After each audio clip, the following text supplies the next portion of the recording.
मैं विश्रामपुर को अनुमंडल के साथ साथ जिला बनाने के सवाल पर कार्यक्रम कर रहा हूँ और इस कार्यक्रम के तहत मैं सभी ग्राम सभा में विश्रामपुर को अनुमंडल के साथ जिला बनाने का प्रस्ताव को पारित करवाता हूँ। नमस्कार, मैं हूं एपी लकी और आप देख रहे हैं कैपिटल न्यूज। कैपिटल न्यूज हर उन पहलुओं को छूने की कोशिश करता है जिसे जानना आपको बेहद जरूरी है। आज हम पहुंचे हैं विश्रामपुर। पलामू का ये विश्रामपुर जहां पौराणिक और परंपरागत है, वहीं आज एक नई मांग की ओर बढ़ रहा है। मांग है विश्रामपुर को अनुमंडल के साथ साथ जिला बनाने की। आखिरकार जिला बनाने की मांग क्यों आन पड़ी?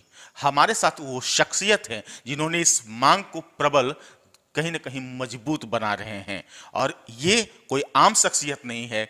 गांधी टोपी के रूप में आप इन्हें जानते हैं। गांधी विचार मंच के अध्यक्ष एवं बघमनवा पंचायत के मुखिया रविंद्र उपाध्याय जी। आपको सबसे पहले तो कैपिटल न्यूज पे स्वागत है। बहुत बहुत धन्यवाद। आखिरकार विश्रामपुर को जिला बनाने की मांग, ये मांग हर किसी के लिए कुछ अजीबो गरीब है। क्यों ऐसा मांग करना पड़ रहा है रविंद्र उपाध्याय और गांधी विचार मंच के तमाम सदस्यों को? ऐसा है सर कि पलामू जिला जो है बहुत बड़ा जिला है और पूर्व में पलामू को काटकर गढ़वा जिला बनाया गया है, और ये राजनीतिज्ञ लोगों से और स्रोतों से जानकारी हुआ है कि पलामू जिला एक बार फिर से कटेगा और एक जिला इसमें और बनेगा। तो अन्य प्रखंडों में भी जिला बनाने का मांग हो रहा है, तो हम लोगों का दावा इसमें सबसे अधिक फिट बैठता है, इसलिए कि विश्रामपुर में आपका बिरला का इतना बड़ा प्लांट है, बगल में हमारा आरापुर है जहां बॉक्साइट का माइंस है। पूर्व के विश्रामपुर प्रखंड में, अब तो प्रखंड कट के 4 हो गए हैं, पूर्व के विश्रामपुर प्रखंड में 8 रेलवे स्टेशन है, जो कि पूरे हिंदुस्तान में कहीं भी एक प्रखंड में 8 रेलवे स्टेशन नहीं है। हमारे पास गढ़वा रोड जंक्शन है जहां राजधानी एक्सप्रेस भी रुकती है, और यहाँ शिक्षा का हब है। ये यहाँ इंजीनियरिंग कॉलेज से लेके बीएड कॉलेज से लेके आज विश्वविद्यालय है विश्रामपुर, और मेडिकल कॉलेज भी बनने जा रहा है, उसकी स्वीकृति मिल गई है। तो जिला बनाने की जहाँ तक सवाल है, और अगर पलामू जिला को काटा जाता है तो विश्रामपुर से बेहतर और कोई विकल्प किसी के पास नहीं है। जहाँ तक हम लोगों का सीमा हुसैनाबाद से भी लगता है, छतरपुर से भी लगता है, तो ये सब एरिया को काट करके अगर विश्रामपुर को बना दिया जाए जिला तो ये सबसे बेहतर रहेगा।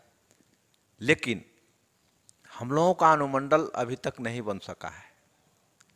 अनुमंडल बनने का जो प्रक्रिया है वो पूरा है, और पुलिस अनुमंडल बन चुका है।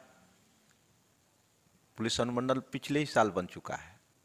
तो हमारा मांग है गांधी विचार मंच का, और यहाँ के सारे लोग इस मांग से सहमत हैं कि विश्रामपुर को अनुमंडल के साथ साथ जिला बनाया जाए। सवाल तो वही है मुखिया जी कि कहीं ना कहीं हुसैनाबाद को जिला बनाने की मांग पहले से कमलेश सिंह फेम एनसीपी करती आ रही है। ऐसे में अब आपका विश्रामपुर जिला का मांग करना वो कितना जाए? अब अनुमंडल की बात होती तो हर कोई इस मामले को समझ रहा है, अनुमंडल की मांग, लेकिन जिला सीधे मांगना, और कहीं ना कहीं विश्रामपुर का जो इलाका है, विश्रामपुर से सटा हुआ आपका पलामू जिला मुख्यालय ज़्यादा करीब में नहीं है, तो फिर कैसे इसको परिसमन में आप देखते हैं? जैसे विश्रामपुर में जो हमारा उटारी प्रखंड है, तो सतबहिनी से अगर लोग डाल्टनगंज जाते हैं तो उन्हें 70 किलोमीटर जाना पड़ता है।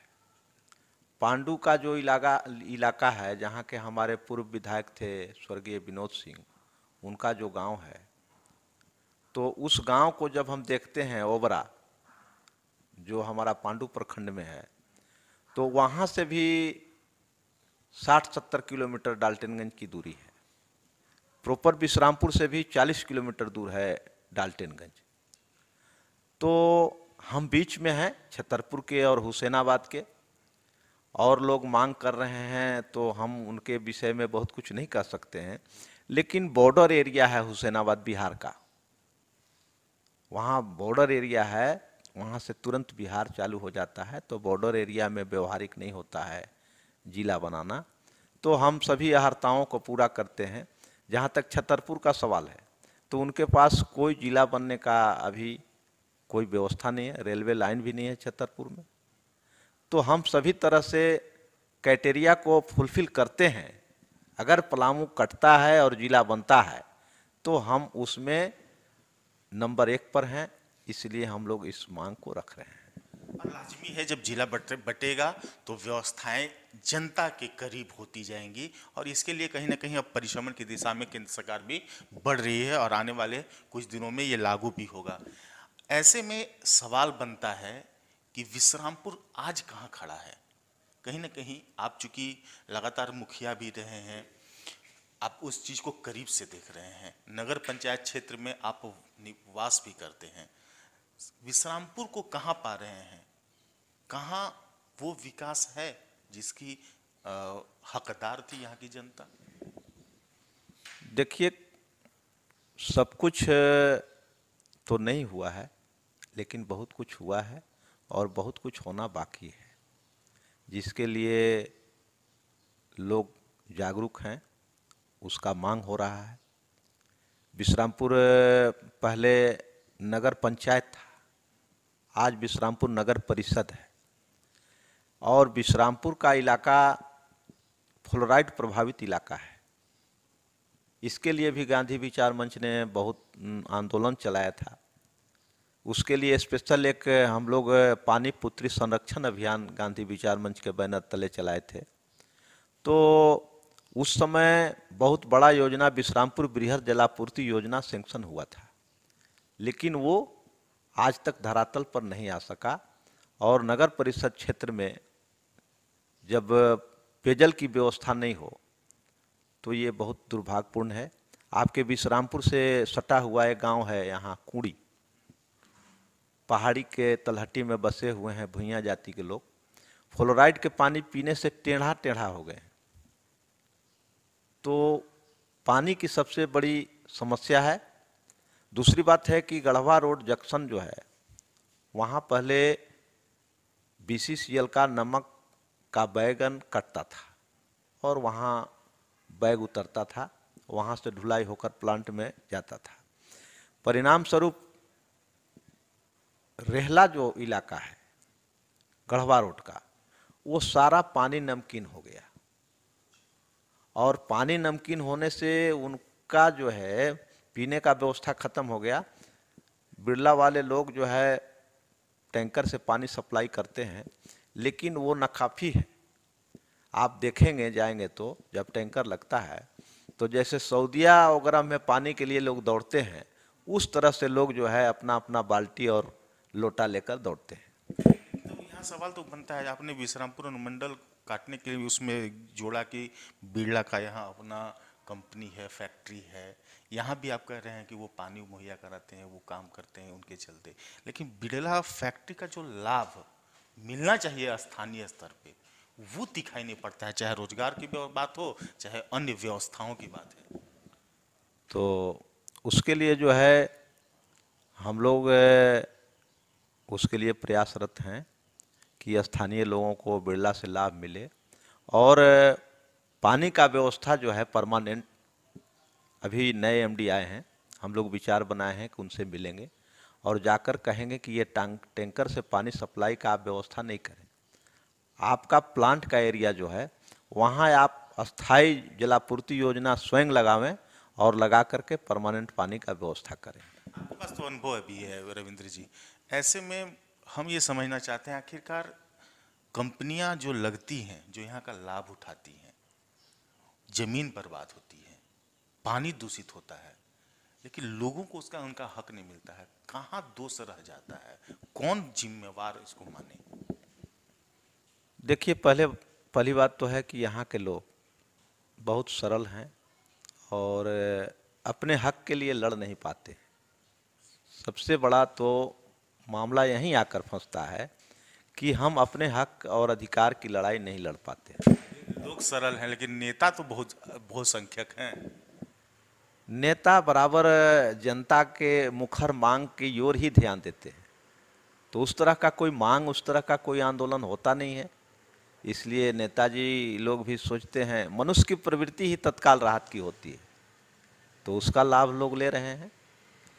गांधी विचार मंच क्या सोचता है कि अगर विश्रामपुर को जिला बना दिया जाए तो क्या ऐसे लाभ मिलेंगे जो जरूरी है?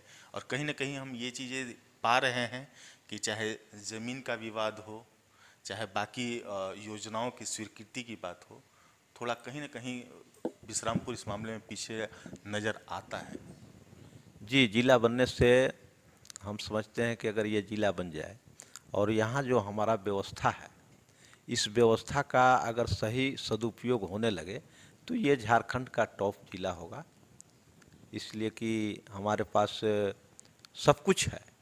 शिक्षा के क्षेत्र में आज ये हब है, और विश्रामपुर को अनुमंडल बनाने के लिए या जिला बनाने के लिए, इसके लिए यहाँ के हमारे स्थानीय विधायक भी गंभीर हैं। देखिए, जब विश्रामपुर एक प्रखंड था, केवल एक प्रखंड, तो अभी जो विधायक हैं इनके द्वारा पांडु, टारी, नावा को प्रखंड बनाया गया। विश्रामपुर में एक नगर परिषद का निर्माण किया गया। तो इस मामला में वे गंभीर भी हैं, और 4-4 प्रखंड एक नगर परिषद क्षेत्र है, तो इसको अनुमंडल बन जाना चाहिए। इस क्षेत्र में, इस मामले में हम लोग बहुत पीछे हैं। देखिए, समय था कि हुसैनाबाद एक प्रखंड पर अनुमंडल बन गया था। उपाध्याय जी, झारखंड भी बना था इसी उम्मीद से कि खनिज अपार है, संभावनाएं अधिक हैं, हम तरक्की करेंगे, लेकिन लूटने वाले तो लूट जाते हैं। विश्रामपुर में कैसे माना जाए, जबकि हमेशा यहाँ आरोप तो लगते रहते हैं। झारखंड बनने के बाद चाहे लूटपाट का जो भी मामला हो, लेकिन लोगों में समृद्धि आई है। जितना साइकिल नहीं था, आज उतना मोटरसाइकिल है। जितना मोटरसाइकिल नहीं था, उतना आज लोगों के पास 4 चक्के की गाड़ी है। विकास हुआ है और लोग उसका लाभ ले भी रहे हैं। ऐसा नहीं है, दोनों पहलुओं को देखना चाहिए। अच्छाई में बुराई छुपा होता है, बुराई में अच्छाई छुपा होता है। तो हम लोगों को आशा और विश्वास के साथ काम करना है कि जो भी होगा बेहतर ही होगा, और इस लड़ाई को हम चाहते हैं कि आप लोग भी इसमें सहयोग हम लोगों का करें, और करते भी हैं आप लोग, ताकि हम लोग अपने मंजिल को प्राप्त कर सकें। तो हम चाहेंगे कि जनता के सुविधाओं के लिए सब व्यवस्थाएं, प्रशासनिक व्यवस्थाएं भी तेजी पकड़ें। लेकिन हम एक सवाल जो हमेशा आपसे समझना चाहते हैं, ये गांधी टोपी के पीछे क्या उद्देश्य है, और गांधी विचार मंच को रविंद्र उपाध्याय कहाँ लेकर के अब पहुंच चुके हैं? देखिए, जो अभी विश्व में जो विषय है, इसका अस्थाई हल गांधीवाद ही दे सकता है और दे रहा है। तो हम तो चाहते हैं कि सभी लोगों के गांधी के बताए हुए रास्ते पर चलना चाहिए, और उसी से अमन और शांति हो सकता है। और उसका प्रयास हम लोग करते हैं कि हम लोग कोई भी आंदोलन करें, कोई भी मांग रखें, तो गांधीवादी तरीके से रखें। आज ये धरना हो रहा है, जो धरना हो रहा है, जो प्रदर्शन हो रहा है, जो शांतिपूर्ण तरीके से मांग हो रहा है, इसको पूरे विश्व को गांधी ने दिया।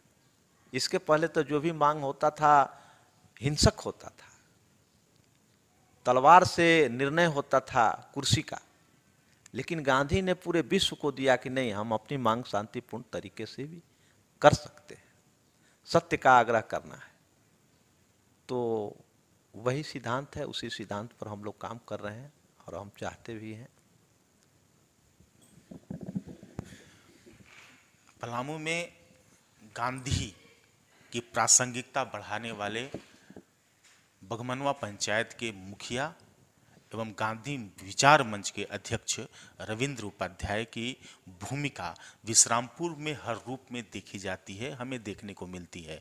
चाहे बालू को लेकर के अवैध ढुलाई के वसूली की बात हो, तो उसमें भी हमें आवाज़ बुलंद करते नजर आए, तो वहीं आमतौर पे तमाम ऐसी समस्याओं को लेकर के हमेशा लड़ाई लड़ते नजर आते हैं, लेकिन तरीका हमेशा सत्याग्रह का, आंदोलन का, क्योंकि ये लोकतंत्र है और यहाँ अमन शांति की उम्मीद रविंद्र उपाध्याय रखते हैं। लेकिन इस उम्मीद से अलग ये कहना इनका कि कहीं ना कहीं विश्रामपुर को जो उसका हक है वो जिला बनने के साथ मिले, लेकिन ये तो अब सरकारी प्रक्रिया है, इसमें कितना समय लगेगा या क्या रुख अख्तियार करेगा ये तो भविष्य के गर्भ में है। लेकिन हम इतना उम्मीद जरूर करेंगे कि कम से कम सरकार और सरकारी तंत्र यदि सचेत हो तो इन मांगों से पहले कहीं ना कहीं वो हक जनता के पास पहुंच जाएगा जो उनका अधिकार है। बाकी इन बातों को फिर हम आगे लेकर के आपको उन अनछुए पहलुओं को जरूर आपके साथ साझा करेंगे। तो इसके लिए देखते रहिए सिर्फ और सिर्फ कैपिटल न्यूज। एपी लकी का नमस्कार।